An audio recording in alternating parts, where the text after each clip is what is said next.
चलिए आज बनाते हैं पाइथन में एक फंक्शन।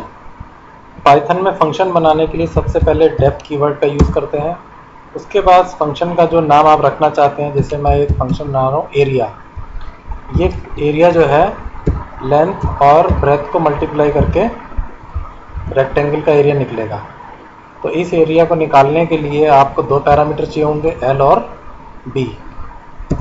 उसके बाद कोलन लगा के जब एंटर करेंगे तो अपने आप से कर्सर थोड़ा आगे रहेगा ताकि आप इस फंक्शन के अंदर काम कर सकें। डेफ से फंक्शन शुरू होता है, एरिया नाम का फंक्शन है, इसमें दो पैरामीटर हैं एल और बी। मुझे इसका एरिया निकालना है तो मैंने a is equal to L into B कर दिया।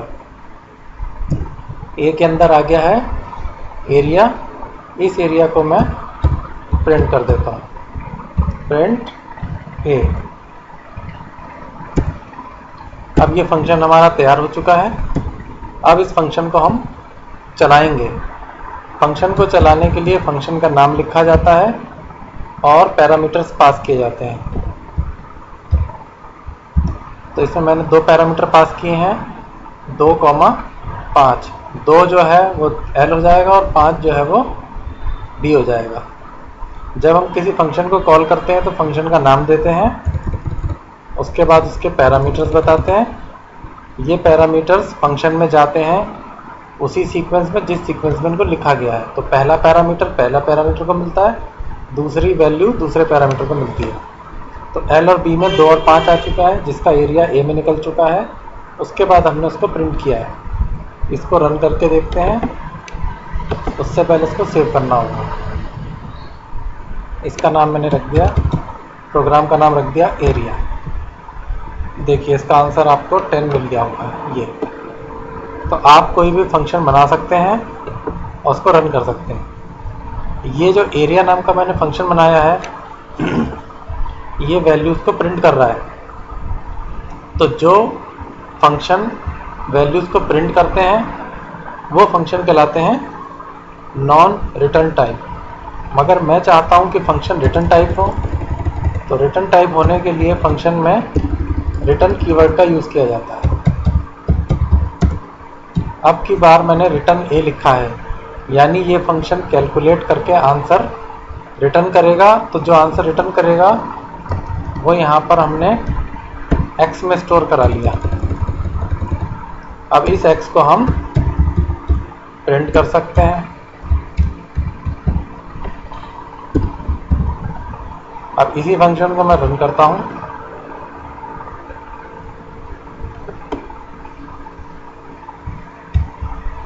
रन मॉड्यूल सेव करा। देखिए आंसर सेम आया, मगर ये फंक्शन जो है ये रिटर्न टाइप है क्योंकि इसमें रिटर्न कीवर्ड का यूज़ हुआ है। तो रिटर्न फंक्शन जो है वो अपना आंसर किसी वेरिएबल को देते हैं और उस वेरिएबल को आप चाहे तो प्रिंट कर सकते हैं। मगर आप ऐसे भी कर सकते हैं कि आप जो एरिया नाम के फंक्शन ने अपना आंसर दिया है उसे किसी वेरिएबल में स्टोर ना करके सीधा प्रिंट को दे दीजिए। प्रिंट इस आंसर को डायरेक्ट प्रिंट ही कर देगा।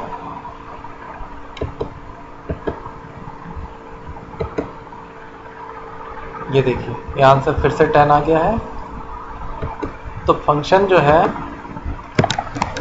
रिटर्न टाइप भी हो सकते हैं और नॉन रिटर्न टाइप। तो अगर रिटर्न टाइप है तो वो रिटर्न करेगा और नॉन रिटर्न टाइप है तो वो प्रिंट करेगा या कंप्यूट करेगा। अब हम दूसरा फंक्शन बना लेते हैं। दूसरा फंक्शन मान लेते हैं हम निकालना चाहते हैं सिंपल इंटरेस्ट।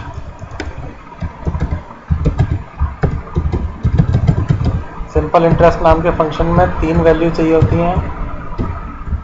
PRN कोलन लगाया। PRN कैसे करना होता है, P into R into N divide by 100। यह है सिंपल इंटरेस्ट का फॉर्मूला जिसका आंसर SI में आ चुका है। इस आंसर को मैंने रिटर्न कर दिया। अब मैं इस फंक्शन को कॉल करता हूँ। फंक्शन को कॉल करने के लिए फंक्शन का नाम लिखा, वैल्यूज़ प्रोवाइड करी। तो इस फंक्शन को मैंने कॉल किया सिंपल इंटरेस्ट, वैल्यूज़ प्रोवाइड करी 1000 जो कि P बन गया, 12 जो कि R बन गया और N जो कि 2 बन गया। अब इस फंक्शन को जब हम सेव करके रन कराएंगे तो ये अपना आंसर दे देगा।